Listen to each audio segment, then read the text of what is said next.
Interpretation of statute. अब हमारा बाकी क्या है, तो हमारा कॉन्ट्रैक्ट का 1 आवर का लेक्चर नियरली बाकी है, that is guarantee and surety, और साथ साथ में हमारा बाकी है दैट इज इंडेमनिटी और बिलमेंट एंड प्लेज। ठीक है, नियरली उसको 1 आवर मैक्सिमम 1.5 आवर्स लगेगा। ठीक है, उसको हम साइड में रखते हैं। फिलहाल एक इंपॉर्टेंट टॉपिक हम कवर कर रहे हैं, दैट इज कौन सा बोले एक बार जो से इंटरप्रिटेशन ऑफ स्टैट्यूट। ठीक है, which is much more important, और उसको पहले हमको देखना जरूरी है।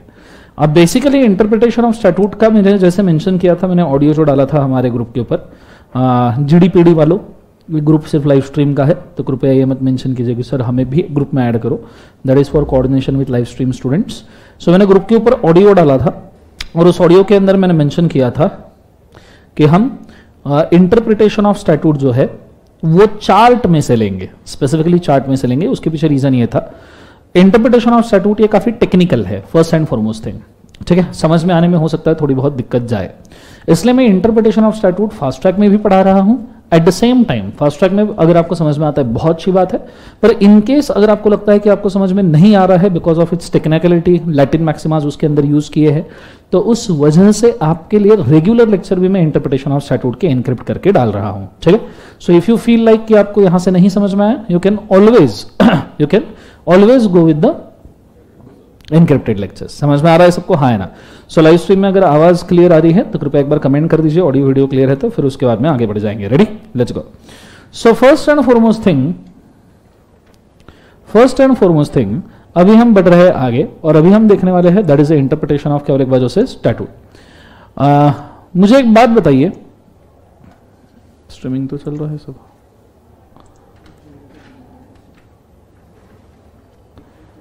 ओके। सो जैसे मैंने बोला था लास्ट लेक्चर में कि आपने आपके वॉल चार्ट्स ब्रिंग करने हैं, एक ही जन ने ब्रिंग किया है बहुत बढ़िया। तो उसके अंदर सबसे पहले मैं चार्ट से इसको समझा दूंगा, नियरली थोड़ा स्लो डिस्कशन करेंगे because we are going through chart. ठीक है, उसके बाद में हम आगे बढ़ जाएंगे। Let's go. First and foremost thing, interpretation of statute का मतलब है interpretation of law. Interpretation of क्या बोले एक बार से लॉ। इंटरप्रिटेशन ऑफ लॉ का सिंपल मतलब है कि बेसिकली आप किस प्रकार किसी भी लॉ को पढ़ सकते हो, आप किस प्रकार किसी भी लॉ को अंडरस्टैंड कर सकते हो, आप किस प्रकार किसी भी लॉ के साथ में डील कर सकते हो, आप किसी भी प्रकार किसी भी लॉ को अपने एग्जीक्यूशन में ला सकते हो। This is interpretation of statute.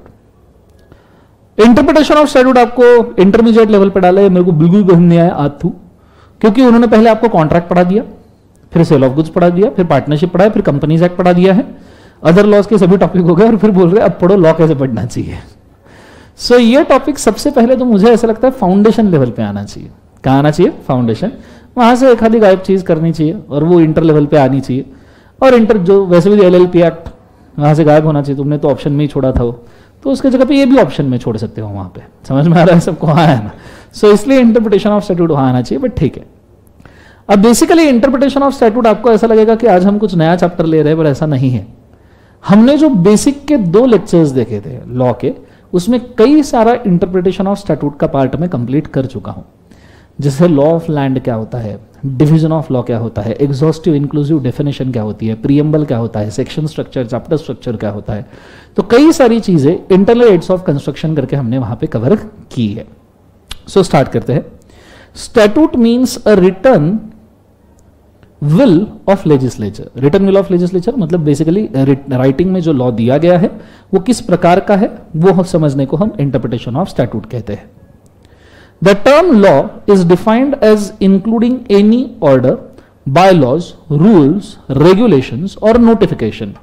मैंने आपको यह भी बोला था कि लॉ ऑफ लैंड मतलब नॉर्मली सिर्फ लॉ ऑफ लैंड का मतलब यह नहीं होता है कि भाई साहब आप सिर्फ एक्ट पढ़ो।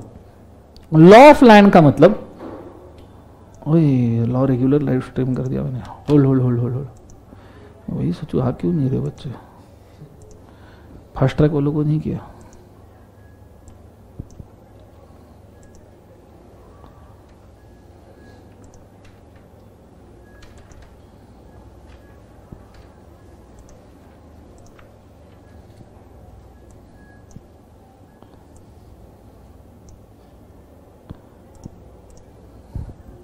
हे भगवान,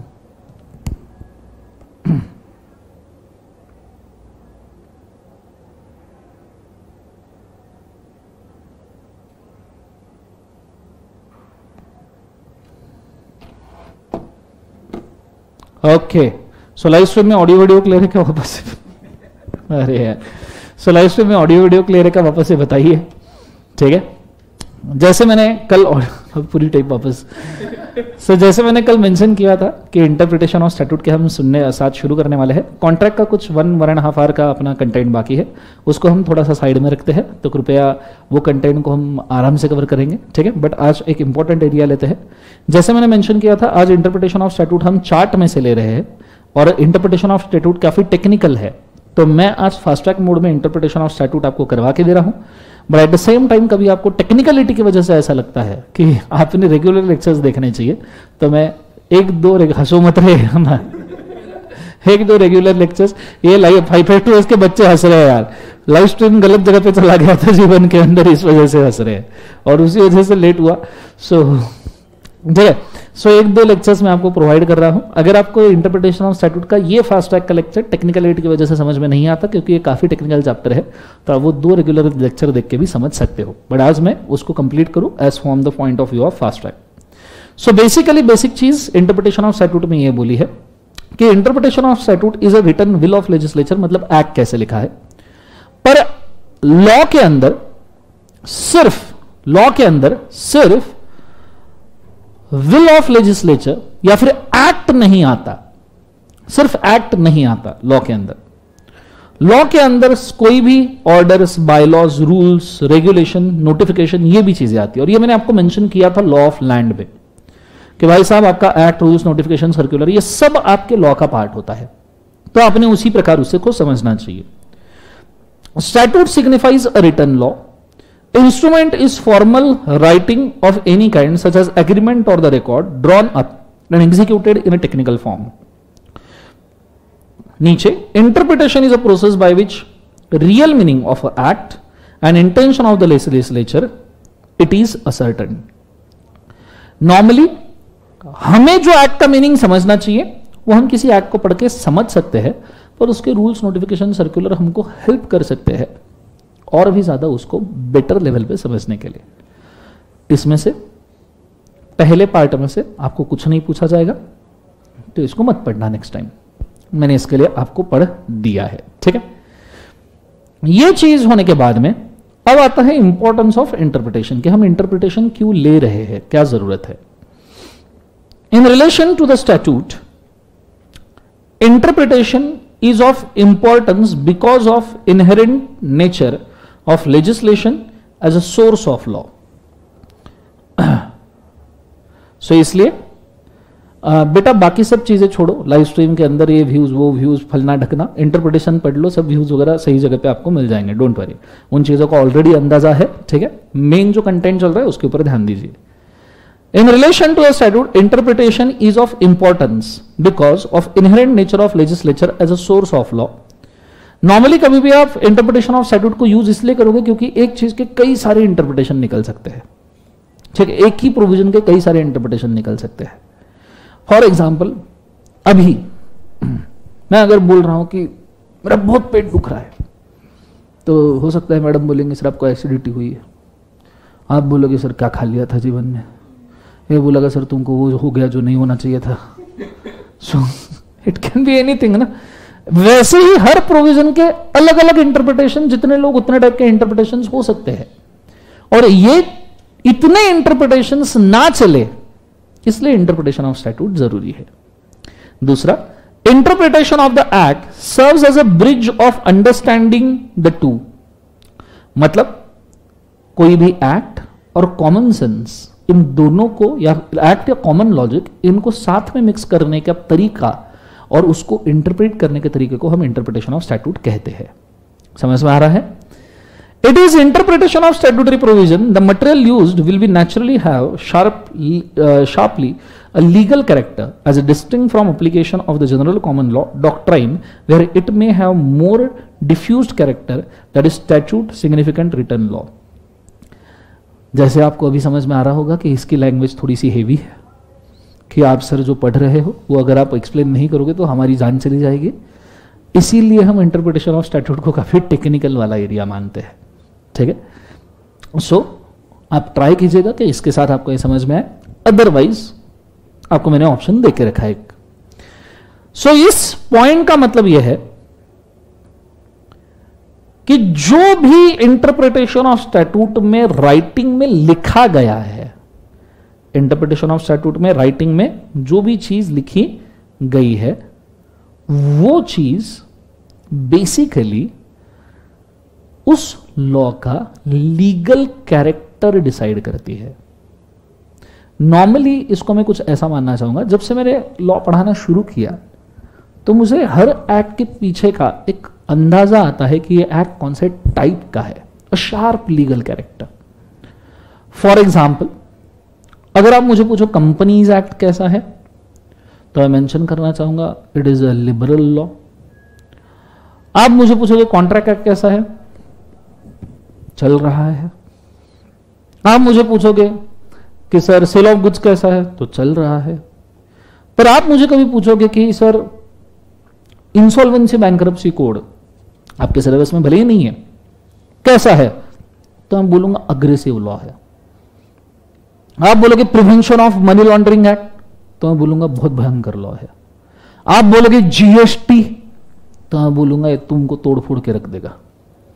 सो हर एक्ट में जो लिखा है वो छोड़ के उस एक्ट के पीछे का एक इंटेंशन समझ में आना चाहिए लॉ पढ़ने के पहले, क्योंकि जब भी आपको कंफ्यूजन होगा ना कि यार ये प्रोविजन का इंटेंशन लिबरल है या ये प्रोविजन का इंटेंशन सीवियर है कि खतरनाक है, समझ में आ रहा है, उस केस में जो एक्ट के पीछे का मकसद है, एक्ट के पीछे का जो क्या कहते हैं उसको सेंटिमेंट है, वो आपको काम में आ सकता है। आपको जब अगर खतरनाक एक्ट है, जीएसटी फाड़ ही डालेगा जीवन में अगर तुमने जीएसटी पे नहीं किया तो।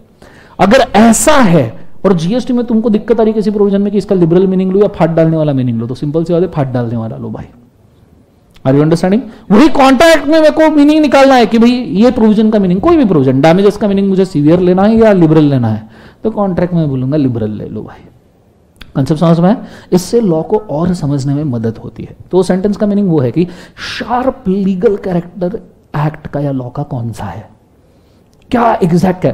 देखो पर्सन क्या बोलता है, पर्सन क्या करता है, या पर्सन किस तरीके से आगे बढ़ता है, उससे ज्यादा एक इंपॉर्टेंट चीज हमको हमेशा दिखती है कि वो पर्सन किस टाइप का है। आप कुछ दिनों तक के किसी पर्सन के साथ रहो तो वो क्या बोलता है उससे ज्यादा फर्क नहीं पड़ता, आपको समझ में आता है कि पर्सन कौन से टाइप का है, आप उस वजह से उस पर्सन के साथ रहते हो। बराबर है, यस और नो? उसी प्रकार लॉ का भी इंटरप्रिटेशन आप एक बैकग्राउंड में आपके दिमाग में बना सकते हो कि लॉ भले ही बोल ले रहा है पर बैकग्राउंड में ये बहुत खतरनाक है। आर यू अंडरस्टैंडिंग मैं क्या कह रहा हूं? जोर से बोले सर। नो, तो ये चीजें आपको हेल्प करेगी। Statute greater accuracy is therefore required, मतलब लॉ में इसलिए ज्यादा एक्यूरेसी जरूरी है, अब बैकग्राउंड वाला अंडरस्टैंडिंग जरूरी है अगर आपको और बेटर इंटरप्रिटेशंस निकालने हैं। The process of interpretation is more legalistic and make more intensive use of the legal technique in statutory interpretation as contrasted with the application of a common rules। अब basically पहले दो paragraph थोड़े से tough थे, उसके बाद में अब जो मैं यहां पे पैराग्राफ पढ़ रहा हूं वो मेरे ओन लैंग्वेज के अंदर यू कैन से ड्राफ्ट किए गए हैं। तो यहां से चार्ट का जो पोर्शन है वो मतलब अभी जो मैंने दो पढ़ा वो एग्जाम पॉइंट ऑफ व्यू बिल्कुल काम का नहीं है, ये आपको बिल्कुल भी नहीं पूछा जाएगा, इंपॉर्टेंस ऑफ इंटरप्रिटेशन वगैरह, ठीक है। मेन आपको अब यहां से शुरू होगा, rules of construction, terms of construction etcetera, ठीक है। तो बड़े अच्छे से बोर्ड के ऊपर ध्यान दीजिएगा, ठीक है। यहां से थोड़ा सा मैं पहले आपको ब्रीफिंग दे दूं कि मैं कहना क्या चाहता हूं और उसके बाद में हम रूल्स की तरफ जाएंगे, ठीक है। सो आ जाइए फटाफट फटाफट।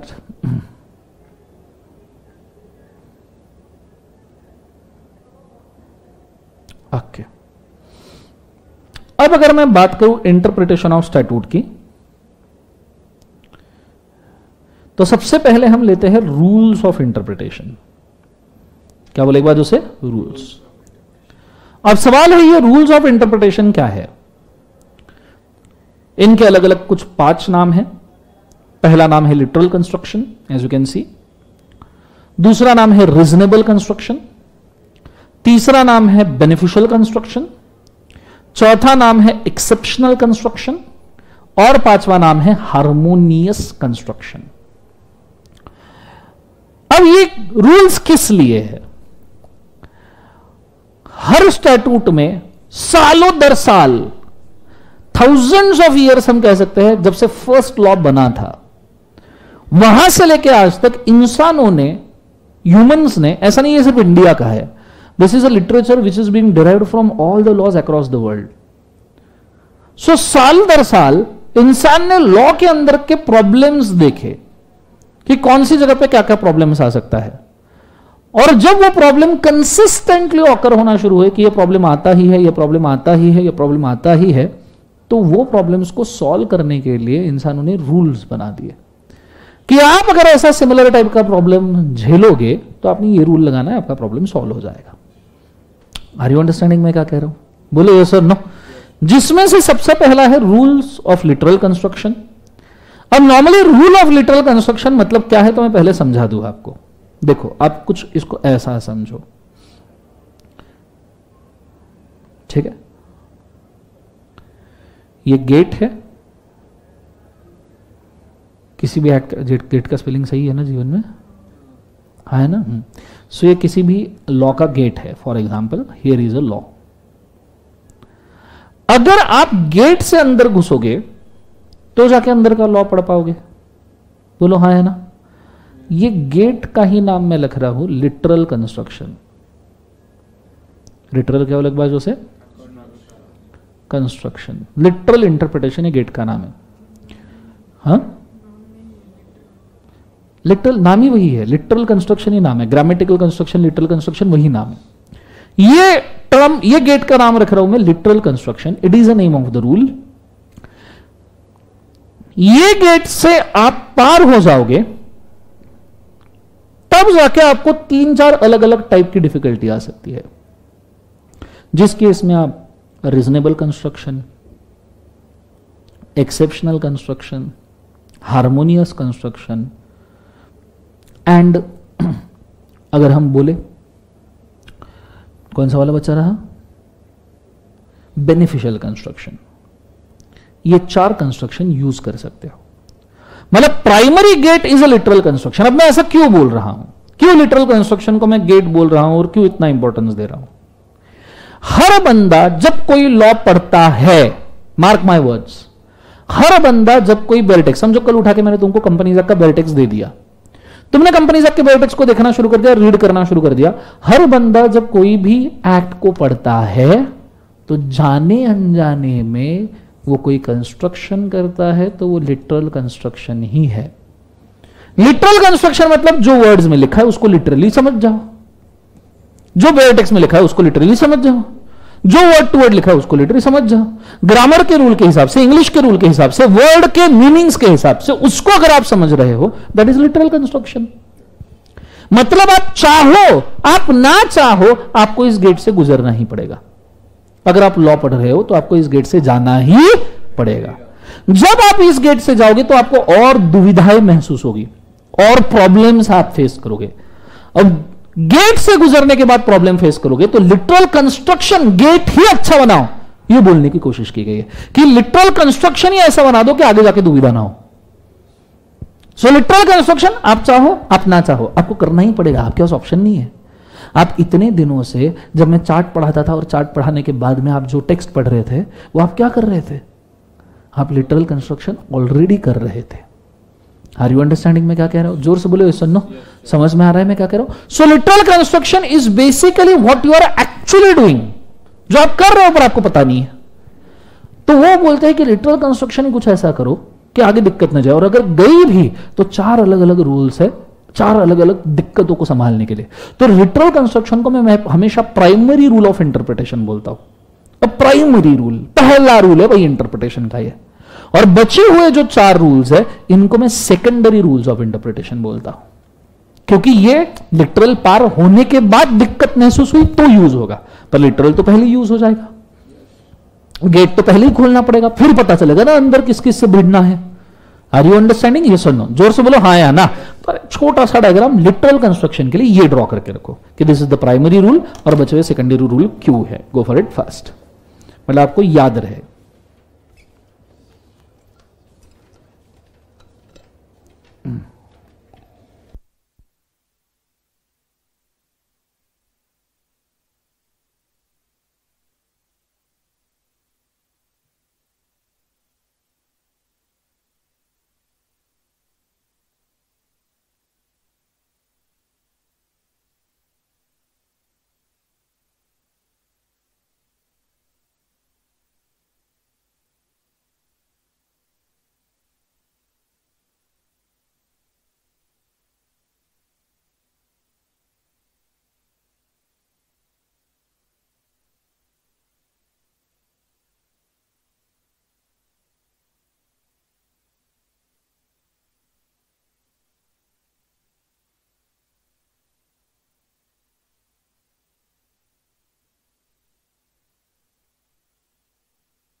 बढ़ते हैं, ध्यान देना। चलिए ड्रॉ कर लिया। अब मैं वापस चार्ट के ऊपर जा रहा हूं। अब हम लिटरल कंस्ट्रक्शन पढ़ना शुरू करेंगे बच्चों, ठीक है? Is it okay? यस और नो? आइडिया क्लियर हुआ है दर्शन सर ने? मैंने क्यों बोला करके बोलो यस और नो। चलो आ जाए लिटरल कंस्ट्रक्शन। सो देखो बराबर पहला ही सेंटेंस क्या लिखा है, बोलो एक बार। It is a primary rule of interpretation, also called as entry gate of interpretation. और इसके बहुत सारे नाम है, हाँ बहुत सारे नाम है लिटरल कंस्ट्रक्शन के, जैसे ग्रामेटिकल कंस्ट्रक्शन, क्योंकि ग्रामर के रूल के हिसाब से कर रहे हो आप। कंस्ट्रक्शन एज इट इज जो है उसको पढ़ रहे हो आप, क्लियर है? वर्ड्स टू वर्ड कंस्ट्रक्शन, क्योंकि वर्ड टू वर्ड ही समझ रहे हो आप। समझ में आ रहा है मैं क्या कह रहा हूं? जोर से बोलो सुनना। तो ये नाम आपने याद रखने हैं। अगर आपके पास चार्ट है तो चार्ट में भी आपने ये नाम लिख के रखने चाहिए, ठीक है? लेकिन अगर आपके पास चार्ट नहीं है तो आप आराम से उसको घर पे भी लिख सकते हो। वो चार्ट भी मैं आपको ड्रॉ करने के लिए दूंगा। Every reader of law knowingly या अननोइंगली ये कंस्ट्रक्शन करता ही है। ऑप्शन क्या है? करना ही पड़ेगा।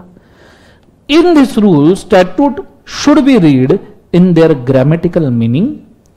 This rule, literal meaning of the word or the phrase is taken. It is to be used for penalties and consequences. Normally penalties consequences के लिए literal construction जैसा का वैसा लगता है normally, ठीक है?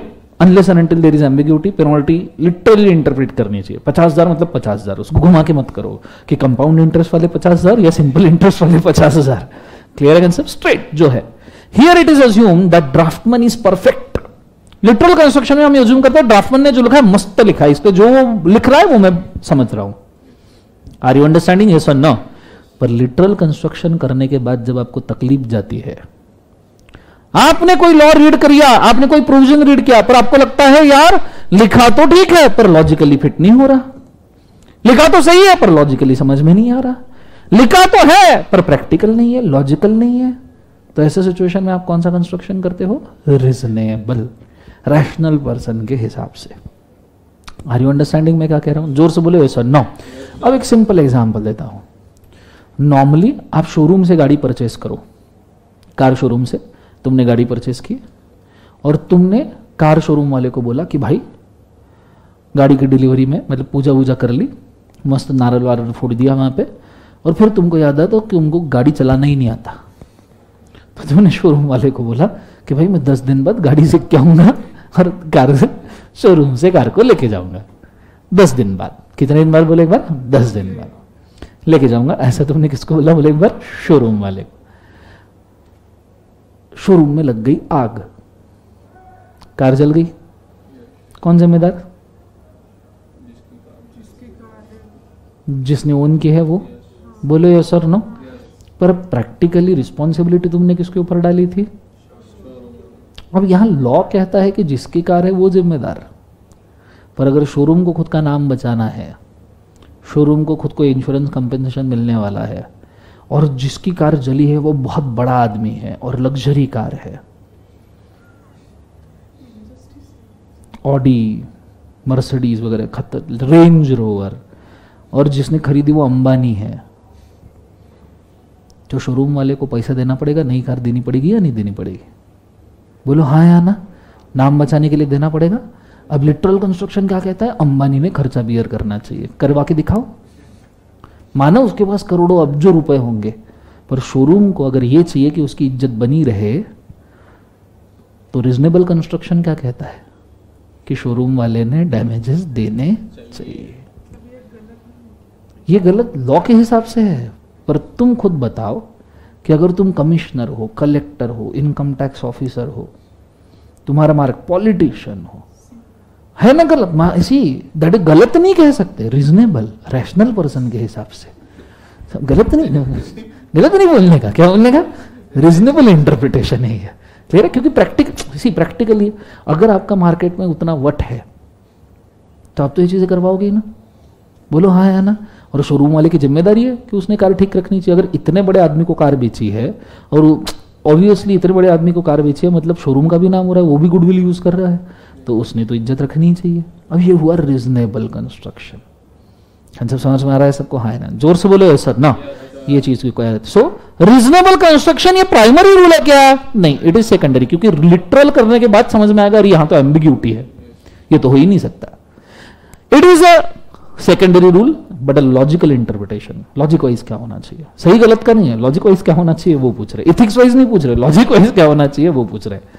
Where a literal construction fails to achieve the purpose then it is used.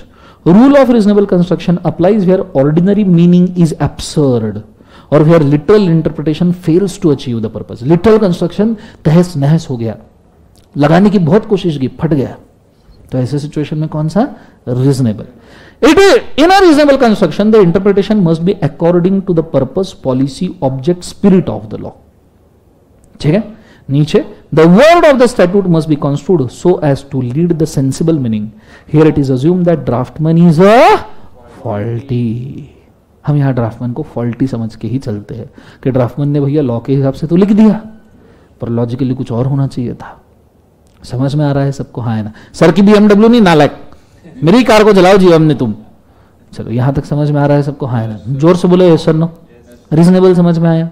अब रीजनेबल एक तरीके का प्रॉब्लम है, एक तरीके का प्रॉब्लम है, और एक तरीके का प्रॉब्लम भी है जहां पे हम हार्मोनियस कंस्ट्रक्शन करते हैं और मैंने आपको यह पढ़ाया है। एक सिंपल एग्जाम्पल तुमको पूछता हूं, मेरे को जरा जवाब दीजिएगा। सिंपल, एकदम सिंपल। पूछो क्या? आय चा आय ची आय, bank limited listed, listed in stock exchange पे। बैंक है इसलिए बैंकिंग रेगुलेशन एक्ट 1949, लिमिटेड है इसलिए कंपनीज एक्ट 2013, लिस्टेड है इसलिए security exchange board of India act 1992। 3 law लग रहे हैं एट अ टाइम, मिनिमम 3। बाकी वो provident fund, gratuity, employ benefit, फलना ढकना, वो भी तो लग ही रहे हैं ना। इनकम टैक्स भी लग रहा है, जीएसटी भी लग रहा है। कितना लग रहा है? लग गई इतने लॉ लगाए, लग गई, लॉ लग गए। अब यहां पे सवाल यह है, क्या ये सब एक्ट एक जैसी बातें करते हैं, एकदम एक दूसरे से एकदम सिंक्रोनाइजेशन, कोऑर्डिनेशन में? एक पॉलिटिकल पार्टी आती है, एक लॉ बना के जाती है, दूसरी आती है, दूसरी बना के जाती है। उन दोनों पॉलिटिकल पार्टीज का एक दूसरे से नहीं पटता, तो लॉ का एक दूसरे से कहां से पटेगा? जैसे सेबी बोलता है कि भैया share application money for allotment of share, SEBI बोलता है, मैंने बताया था अभी आपको अलॉटमेंट ऑफ शेयर में, सेबी बोलता है शेयर एप्लीकेशन मनी कम से कम 25% आना चाहिए। कंपनीज एक्ट बोलता है 5% ही आना चाहिए। डिस्प्यूट चल रहा है दोनों में, बोलो हाँ या ना। सेबी बोलता है किसी भी लिस्टेड कंपनी में मिनिमम 1/3 इंडिपेंडेंट डायरेक्टर होने चाहिए। कंपनीज एक्ट बोलता है किसी भी नॉर्मल कंपनी में 2 इंडिपेंडेंट डायरेक्टर ही होने चाहिए। डिस्प्यूट चल रहा है। आर यू अंडरस्टैंडिंग में क्या कह रहा हूं? ऐसे कितने तो भी प्रोविजंस है जिसमें हर, इधर तो बैंकिंग मैंने रखा ही नहीं। कंपनीज एक्ट बोलता है किसी भी डायरेक्टर को अपॉइंट करने के लिए जनरल मीटिंग का ऑर्डिनरी रेजोल्यूशन पास करो। बैंकिंग बोलता है आरबीआई का अप्रूवल ले लो। सेबी बोलता है कि भैया हमसे भी पूछ लो। कौन कौन से दर पे माथा टेके? कोई वन विंडो क्लियरेंस दो भाई, बोलो हाँ या ना। जब ऐसी जिम्मेदारी आ जाती है सिर पे कि बहुत सारे लॉज बात करते हैं और उसमें से 2-4 लॉज एक दूसरे के खिलाफ ही भिड़ रहे हैं, then where you go to harmonious construction, झगड़े सॉल्व करने वाला रूल। मैं इसको रेफरी रूल भी कहता हूं, मैं, बाकी लोग नहीं, मैं रेफरी रूल। झगड़े चल रहे हैं, रेफरी रुको, सॉल्व करते। Again secondary rule of interpretation. देखो रीजनेबल कंस्ट्रक्शन में तकलीफ ये थी, रीजनेबल कंस्ट्रक्शन में तकलीफ ये थी कि लॉजिकल इंटरप्रिटेशन, यार ये क्या हो रहा है जीवन में इसको। रीजनेबल कंस्ट्रक्शन में तकलीफ ये थी कि भाई साहब आपका in the case of reasonable construction logical problem था। यहां लॉजिकल प्रॉब्लम नहीं है, सब लॉ लॉजिकली ही बात कर रहे हैं। यहां तकलीफ है माने किसको। दैट्स वाई दूसरा प्रॉब्लम, दूसरे टाइप का प्रॉब्लम है। लिटरल कंस्ट्रक्शन से अंदर घुसे, पता चला भाई 4-5 लॉ भिड़ रहे एक दूसरे से, तो कौन से टाइप का माने? तो इसलिए हार्मोनियस, अलग टाइप की तकलीफ, अलग टाइप का रूल। समझ में आ रहा है मैं क्या कह रहा हूं? जोर से बोलो यस और no. When there is a dispute between two provisions or two laws, then this rule is used to resolve the ambiguity, which literal construction cannot solve. Literal बोलता है भाई सबको मानो, सबको कैसे मानेंगे? इंडिपेंडेंट डायरेक्टर 2 चाहिए और 1/3 चाहिए, कैसे माने? ये सुनो,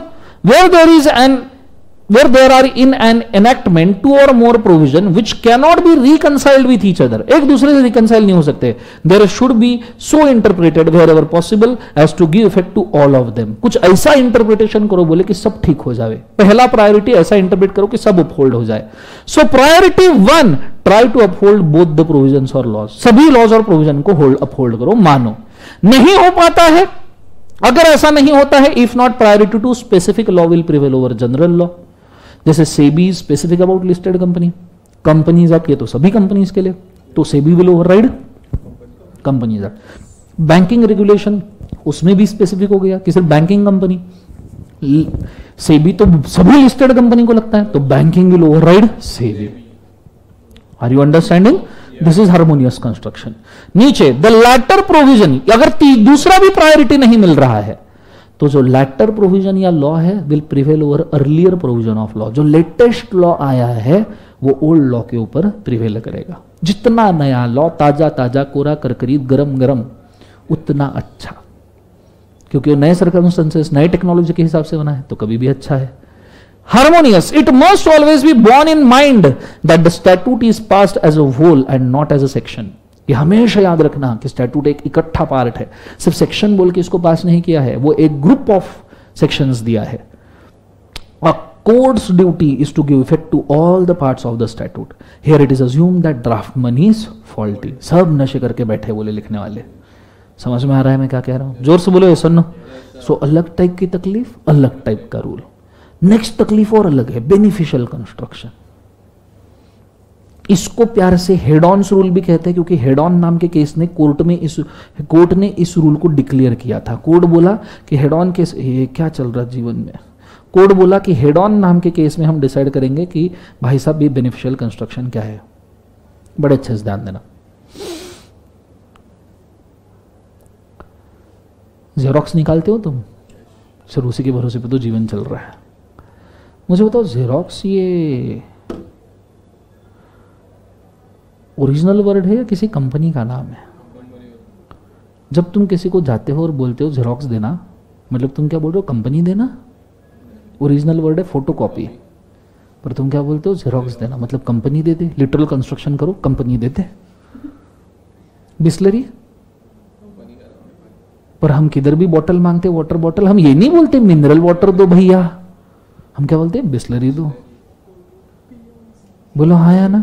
वो एक्वाफिन हो, किनले हो, कुछ भी हो, बिस्लरी. बात खत्म हो गई. तीसरा वाला कोलगेट. पेस्ट में वॉल्वो, एसी स्लीपर क्लास बस दिखी, वॉल्वो बस है, मर्सिडीज की भी क्यों ना रहे, है वॉल्वो ही. आर यू अंडरस्टैंडिंग मैं क्या कह रहा हूं? जोर से बोले ऐसा ना. जब ऐसे प्रॉब्लम होते हैं लॉ में कि भाई साहब ओरिजिनल वर्ड के जगह पे कॉमन पार्लांस वाले वर्ड यूज कर सकते हैं. लाइव स्ट्रीम में भी पता है सबको, वाह वाह बहुत बढ़िया. कॉमन पार्लांस के वर्ड यूज करते हैं जो लोग एक दूसरे के साथ बात करते हुए यूज करते हैं. जैसे किसी लॉ में बोला है कि all the documents all be kept at registered office and xerox copies can be maintained at branch office. ले लो लिटरल कंस्ट्रक्शन. जेरोक्स कॉपीज मतलब जेरोक्स कंपनी के कॉपीज तुम इस कंपनी के ब्रांच पे रखोगे काय को? Are you understanding sir? ना. तो लिटरल कंस्ट्रक्शन तो मैटर फेल हो गया ना भाई. तो ऐसे केस में या beneficial construction, head on rule, इसको मिसचीफ रूल भी कहा जाता है. क्यों? क्योंकि जो फालतू की मिसचीफ बन रही है ये, इन मिसचीफ्स को खत्म करने का काम ये करता है. ठीक है. Where the language used in a statute have more than one interpretation and real required meaning is derived, then this rule will be used. The rule is also known as purposive construction, or a mischief rule enables consideration of the four matters in construing the act. What was the law before making the act? What was the mischief or defect which did? What is the remedy that act has provided? And what is the reason of the remedy? कि भाई पहले क्या था, जब law बनाया था उसके पहले था क्या? जेरोक्स कॉपी इसको पहले क्या कहा जाता था? फोटोकॉपी बोला जाता था. चलो वो वर्ड यूज करो. अभी उसने एक्ट के अंदर कोई डिफेक्ट है क्या? हाँ, जेरोक्स वर्ड यूज किया है, वो डिफेक्ट को देखो। एक्ट में कोई रेमेडी बोला है क्या? जेरोक्स वर्ड का कहीं डेफिनेशन लिखा है क्या सेक्शन 2 के अंदर कि जेरोक्स मतलब फोटोकॉपी? तो वैसा मीनिंग ले लो। और अगर उसका कोई इंटरप्रिटेशन नहीं दिया है तो नॉर्मल पार्लांस में लॉजिकली आपको जेरोक्स वर्ड जो जनरली चलता है उसके हिसाब से उसका मीनिंग ले लो। Are you understanding? नीचे, the court must adopt the construction which shall suppress the mischief and advance the remedy. भैया तुम ये क्या कहते हैं उसको, मिसचीफ जो है ना, हंसी मजाक, वो बंद करो, छोटा मोटा, मतलब मिसचीफ मतलब हंसी मजाक में नहीं, काढ़िया बंद करो। तुम जो नॉर्मली गाना चाहिए ना, नॉर्मल मीनिंग बोलो। नीचे, it is assume that again draftsman is faulty. Bisleri पिला डाल के पिया है, समझ में आ रहा है सबको? हाँ है ना। नेक्स्ट वन, अलग टाइप की तकलीफ, अलग टाइप का rule, rule of exceptional construction. कई बार देखो तुम लॉ के अंदर ऐसा पढ़ते हो, कई बार, कि भाई साहब companies act is applicable to public company and private company and OPC etcetera. ऐसे पढ़ते हो एंड कि companies act is applicable to public company, ऐसा कोई भी। फॉर एग्जांपल, एक और एग्जांपल, ग्रेचुटीज एक्ट एम्प्लॉइज के लिए। Gratuities act is applicable to software company and real estate company, ऐसा लिखा है, समझो। रियल एस्टेट कंपनी, समझो ऐसा लिखा है। तो gratuities act is applicable to software and real estate company. अब आप इसका लिटरल मीनिंग लो ना, और ये एंड को पढ़ो, तो इसका लिटरल कंस्ट्रक्शन क्या निकलता है कि ग्रेचुटीज एक्ट उसी कंपनी को एप्लीकेबल है जो सॉफ्टवेयर भी है और रियल एस्टेट भी है, क्योंकि आपने बीच में एंड बोला। हालांकि आपने एंड क्यों बोला? कि उसका दायरा बढ़ाने के लिए एंड बोला, कि भैया सॉफ्टवेयर कंपनीज को भी है, रियल एस्टेट कंपनीज को भी है। पर जब हमने लिटरल कंस्ट्रक्शन किया कि gratuities act is applicable to software company and real estate company, मतलब भाई साहब जो सॉफ्टवेयर और रियल एस्टेट दोनों बिजनेस कर रहे हो उसको एप्लीकेबल है। हाँ, लिटरल कंस्ट्रक्शन ऐसा ही है। ऐसे सिचुएशन में आपको एंड को क्या इंटरप्रेट करना चाहिए? और क्या इंटरप्रेट करना चाहिए? और। तो जब आप एंड को और इंटरप्रेट करते हो, आप कर रहे हो एक्सेप्शनल कंस्ट्रक्शन, एक्सेप्शन बना रहे हो। मतलब सॉफ्टवेयर को और रियल एस्टेट को, जो दोनों बिजनेस कर रही है उसको अप्लाई होना चाहिए, जो दोनों बिजनेस कर रही है उसको। ऐसा इंटरप्रिटेशन नहीं लिया जाएगा, इधर सॉफ्टवेयर भी है तो भी लगेगा, रियल एस्टेट है तो भी लगेगा, दोनों है तो भी लगेगा। बोलो हाँ है ना। एक और एग्जांपल, कंपनी शॉल पे a penalty of 10 crore. Company ने 10 करोड़ का पेनल्टी देना चाहिए। कंपनी शॉल पे अ पेनल्टी, शॉल पे अ पेनल्टी। अगर आप ग्रामर जानते हो थोड़ा सा, 2 मिनट के लिए इंग्लिश ग्रामर की क्लास, वो भी मैं ले रहा हूं। आई कैन डू इट, मैं इसे कर सकता हूं। आई मे डू इट, शायद कर सकता हूं। आई माइट डू इट, मैं शायद करूंगा। आई शॉल डू इट, मैंने करना चाहिए। आई मस्ट डू इट, मैंने करना ही चाहिए। आई विल डू इट, मैं करने वाला हूं। कैन से लेके विल तक सर्टेनिटी बढ़ती गई। बोलो हाँ है ना। यू शॉल पे अ पेनल्टी, मीडियम सर्टेनिटी का वर्ड है। शॉल करना चाहिए तुमने पेनल्टी पे, नहीं किया ठीक है। क्या ऐसा इंटरप्रिटेशन लेना जाएगा? क्या हम शॉल को शॉल मानेंगे या शॉल को मस्ट या विल मानेंगे? अब विल तो नहीं मान सकते कि कंपनी पेनल्टी पे करेगा, ये भी तो सही नहीं है बोलना। कंपनी पेनल्टी पे करेगा, एक्ट में कैसे लिख सकते हैं कि कंपनी पेनल्टी पे करेगा? आपको बताना है ना कि उसने करना ही चाहिए, ठीक है। सो आपने शॉल को किस वर्ड से रिप्लेस करना चाहिए? मस्ट। आर यू अंडरस्टैंडिंग मैं क्या कह रहा हूं? This is exceptional construction. ये कौन सा कंस्ट्रक्शन है? एक्सेप्शनल। आर यू अंडरस्टैंडिंग क्या कह रहा हूं? जोर से बोलो। एंड का और करना, शॉल का मस्ट करना, मतलब जहां पे दायरा छोटा है वहां दायरा बढ़ाना, जहां पे सर्टेनिटी कम है वहां सर्टेनिटी बढ़ाना। दायरे को छोटा बड़ा करना, सर्टेनिटी को कम ज्यादा करना, ये इस रूल का काम है। Are you understanding? बोलो हाँ या ना, एवरीबडी यस और नो? सो बड़े अच्छे से ध्यान दीजिएगा. Rule of exceptional construction states that word of the statute must be construed to give a sensible meaning to them, if all possible. The word or is normally disjunctive and is normally conjunctive. And दायरा बढ़ाता है और separate करता है. However, at the time they are read as a vice versa to give the effect to manifest the intention of legislature. कई बार इनको exceptionally use करना पड़ता है एक दूसरे के पे तो इंटेंशन क्लियर करने के लिए. The word may is normally directory and shall is normally mandatory. However, at the times they read as a vice versa to give effect to the manifestation. The provision contains notwithstanding. Notwithstanding anything मतलब कि act के किसी भी provision को मानो मत, जो हम बोल रहे हैं उसी को मानो. मतलब जितने भी एक्ट के अंदर क्लॉजेस है ऑब्स्ट्रक्शन वाले उसको खत्म करो. तो नॉटविथस्टैंडिंग का मतलब होता है ओवरराइडिंग इफेक्ट वाला लॉ. कौन सा वाला बोले एक बार?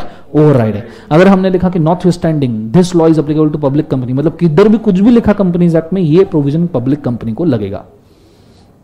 आर यू अंडरस्टैंडिंग मैं क्या कह रहा हूं? जोर से बोलो सर ना. नीचे the expression containing the word without prejudice to generality. अगर ये वर्ड यूज किया है विदाउट प्रिजुडाइज टू जनरलिटी तो इसका मतलब ये होता है कि हम किसी दूसरे लॉ को यहां पे डैमेज नहीं करेंगे. विदाउट प्रिजुडाइज टू दूसरा लॉ, हम जो बोल रहे हैं वो मानने की कोशिश करना. कंसेप्ट समझ में आ रहा है? These are exceptional construction. ये कौन से कंस्ट्रक्शन है बोले एक बार? एक्सेप्शनल. यहां तक आपके रूल्स ऑफ इंटरप्रिटेशन होते हैं खत्म, रूल्स खत्म होते हैं, टर्म्स बाकी है. कंसेप्ट समझ में आ रहा है मैं क्या कह रहा हूं? जोर से बोले सर ना. तो जो मैंने चार्ट ड्रॉ करके रखा था ये वाला ₹1 आप ड्रॉ कर लीजिए. अब आपको समझ में आएगा कि कौन सा रूल क्या है करके. ठीक है? सो रूल्स ऑफ इंटरप्रिटेशन करके ड्रॉ कर लीजिए. Go for it fast. इस चैप्टर में डायरेक्ट क्वेश्चन भी आते हैं, केस स्टडी भी आता है, जैसा चाहिए वैसा, जो तुम्हें पसंद आए वैसा भी आता है.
लाइव स्ट्रीम में समझ में आया कि जरूर बताइएगा बच्चों प्लीज.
डन।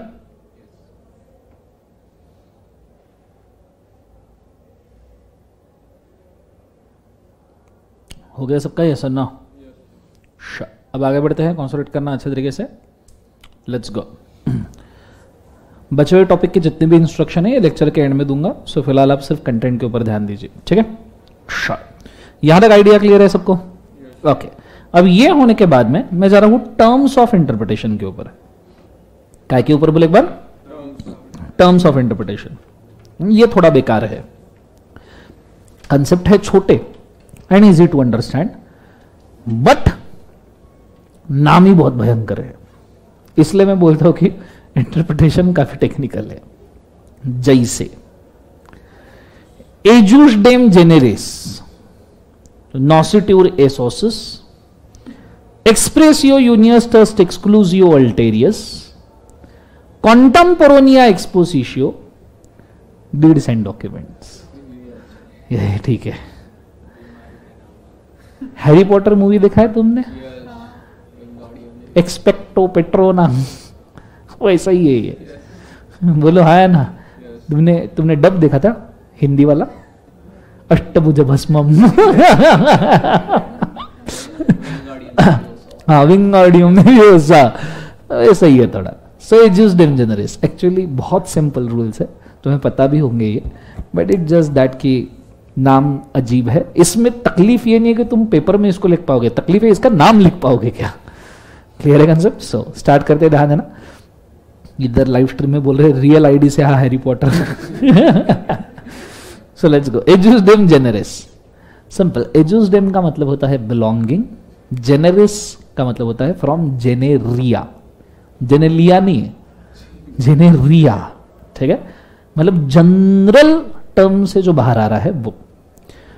बहुत सिंपल है। अगर मैं बोलूं घी, कर्ड, बटर, चीज, पनीर एक्सेट्रा, तो एक्सेट्रा का मीनिंग क्या लिया जाएगा? Hardware and software.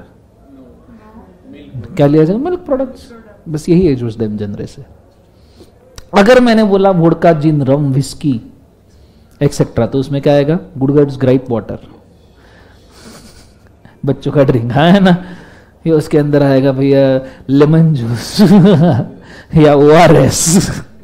Of course not, उसके अंदर क्या आएगा? Liquor content. क्लियर है? तो जो जनरल टर्म आप एक्सेट्रा वगैरह में यूज करते हो, उसको भलता कुछ मत इंटरप्रेट किया ना, उसका इंटरप्रिटेशन उसके पीछे के टर्म्स के ऊपर डिपेंड है। कंसेप्ट समझ में आ रहा है सबको? हाँ है ना? जोर से बोले सुनो, सिंपल है, देखो वेरी इजी। बट नाम एजुसडेम जेनेरिस लिखो नॉर्मली, क्या दिक्कत है? बोले नहीं, बच्चों को टॉर्चर कैसे करेंगे। दूसरा, नॉसिट्यूर एसोसिस।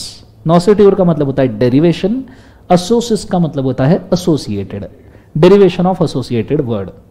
जैसे आप बोलोगे प्लांट एंड मशीनरी, तो प्लांट का मीनिंग क्या होगा? Factory, machinery. पर आप बोलोगे प्लांट्स एंड ट्रीज, तो प्लांट का मीनिंग क्या है? पेड़ पौधे। एसोसिएट। बुक्स एंड मैगजीन्स, तो बुक्स का मीनिंग क्या है? मैगजीन्स, नॉवेल्स वगैरह। पर बुक्स एंड अकाउंट्स, तो बुक्स का मीनिंग क्या है? लेजर, जनरल वगैरह। Are you understanding? यस और नो? ड्यूअल मीनिंग के जो वर्ड है, ड्यूअल मीनिंग मतलब अच्छे वाले है, तो ड्यूअल मीनिंग के जो वर्ड है उनका मीनिंग उनके एसोसिएटेड वर्ड से डिराइव करो। सिंपल कंसेप्ट समझ में आ रहा है? तीसरा, एक्सप्रेस यो यूनियस्ट अर्स्ट एक्सक्लूसियो अल्टेरियस।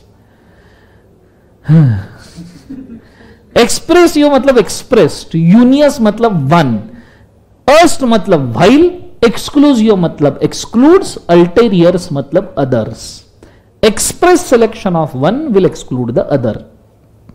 समझो मैं पढ़ा रहा हूं, क्लास बैच पूरा भरा हुआ है, मैं एकदम से चला दो, सब लोग हम बोलते लास्ट बेंच, लास्ट बेंच वाले हम, बाकी सब फिर बोलते लास्ट बेंच ब्लैक शर्ट, तो बाकी सब ब्लैक शर्ट वाला बोलता मैंने आज क्यों पहना, बाकी सब बोलते तो गया।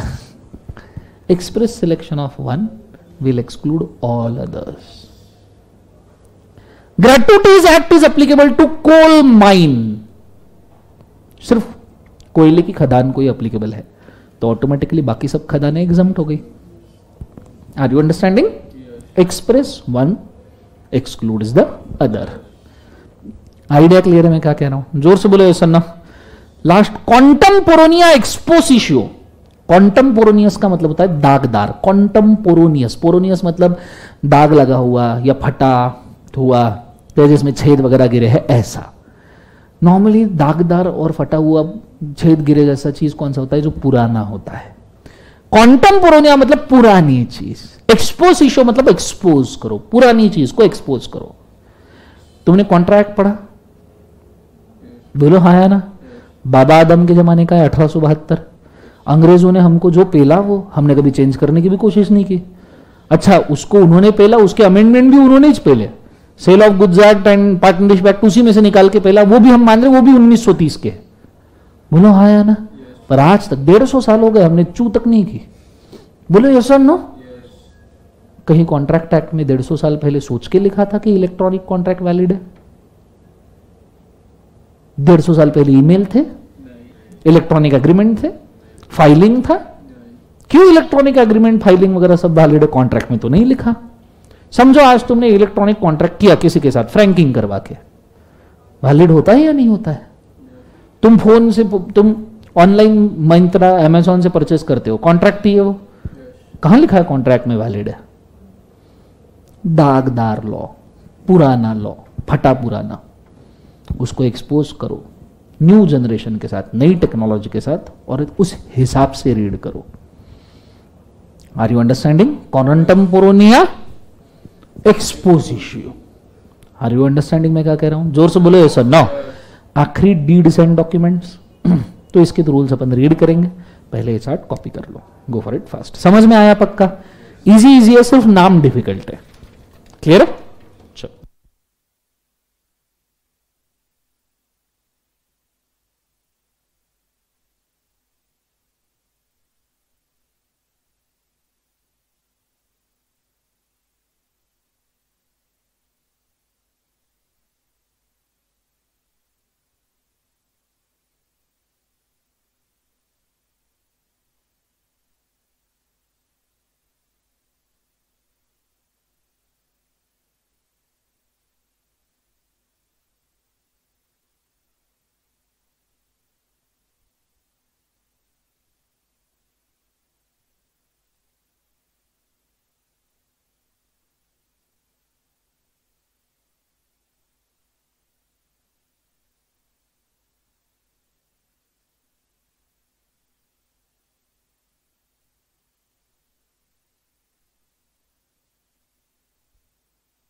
आगे बढ़ जावे। सो आखिरी बचा है डीड्स एंड डॉक्यूमेंट्स, उसको अपन रीड करेंगे चार्ट से। आ जाइए, ठीक है। देखो ये सब रूल्स यहां पे डाले हैं मैंने, रूल्स ऑफ नॉसिटिव रिसोर्सेस, ठीक है, एजुस डेम जनरेस, ठीक है। अब नीचे देखो rules of interpretation of deeds and documents है, ठीक है। बहुत सिंपल टर्म है। The first and foremost point that has come to mind is to find out कि रीजनेबल इंटरप्रिटेशन, मतलब डीड्स एंड डॉक्यूमेंट्स के इंटरप्रिटेशन में रीजनेबल मैन क्या इंटरप्रेट करेगा, ये गोल्डन रूल है, ठीक है। जो normally reasonable man, because deed document बहुत जनरल होते हैं, तो आपने उसका बहुत ही ज्यादा टेक्निकल इंटरप्रिटेशन नहीं उठानी चाहिए, आपने उसको रीजनेबल मैन जैसा इंटरप्रेट करना चाहिए। This is a golden way, this is a golden rule. दूसरा, सराउंडिंग द सर्कमस्टेंसेस, पहले तो सर्कमस्टेंसेस वगैरह समझो, इंफॉर्मेशन एंड सर्कमस्टेंसेस, जिस सर्कमस्टेंसेस में आपने डीड्स एंड डॉक्यूमेंट्स बनाए हैं। It is expected to construe the term of one deed by reference to the terms of another. ऐसा अगर है कि एक डीड के टर्म्स दूसरे डीड में लिखे हैं, जैसे आपका रेंट एग्रीमेंट था, आपने नेक्स्ट साल रिन्यू किया और उस रेंट एग्रीमेंट में आपने ये रेफरेंस किया कि भैया लास्ट रेंट एग्रीमेंट के टर्म्स कैरी किए जाएंगे प्लस 5 क्लॉजेस कैरी किए जाएंगे, वैसा इंटरप्रेट करो, कोई दिक्कत नहीं है। Further it is well establish that same word cannot be two different meaning, एक वर्ड के दो डिफरेंट मीनिंग कृपया ना ले। थ्रू आउट द डीड एक वर्ड का एक ही मीनिंग होगा अनलेस एंड अनटिल वो टेक्निकली क्वालिफाई किया गया है।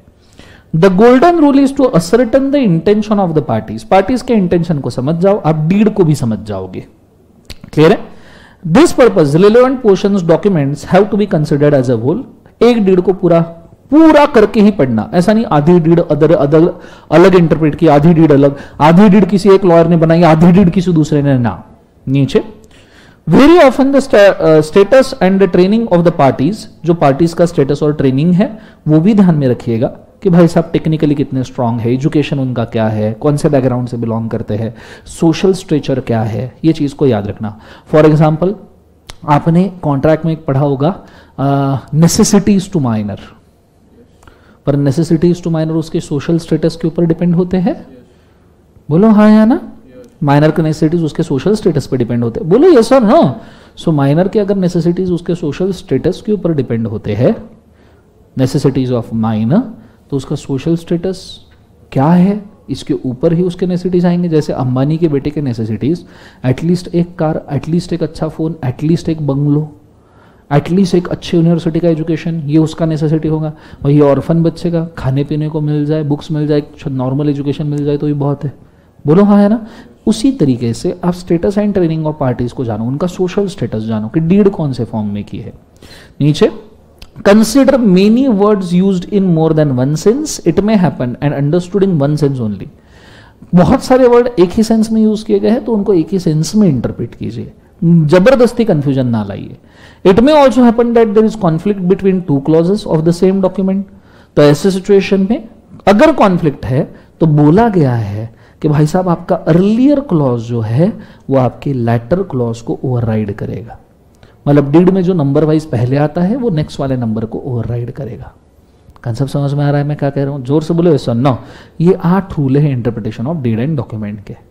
अब रहता है इंटरनल एड ऑफ इंटरप्रिटेशन, ये ऑलरेडी हमारा हो चुका है, मैंने आपको डे 1 पे यही समझाया था। लॉन्ग टाइटल मतलब लॉ का नाम क्या है, प्रीएम्बल देखा था हमने, बोलो हाँ या ना?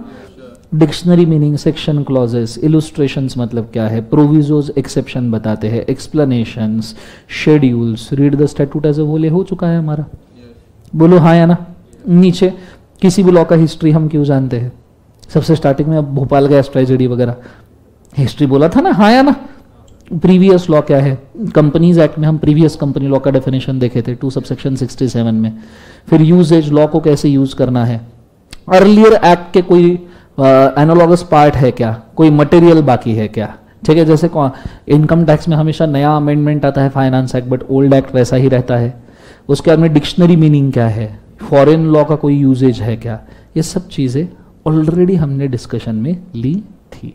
सुप्रीम कोर्ट, हाई कोर्ट के डिसीजंस वगैरह ये सब चीजें ली है। आप चाहो तो एक बार इसको रीड कर लो, सब जिनके पास चार्ट है वो सब चार्ट में से अपने रीड करें, ठीक है।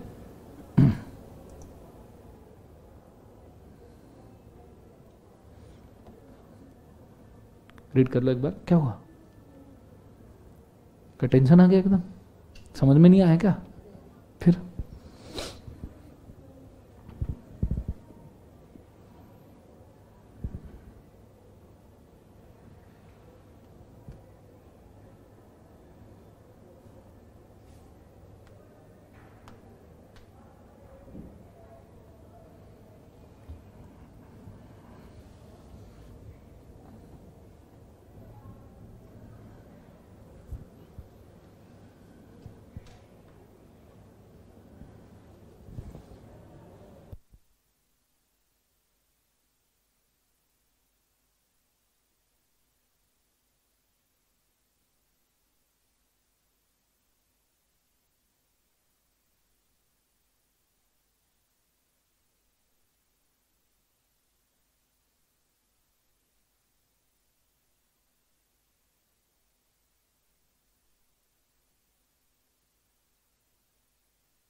Done everybody?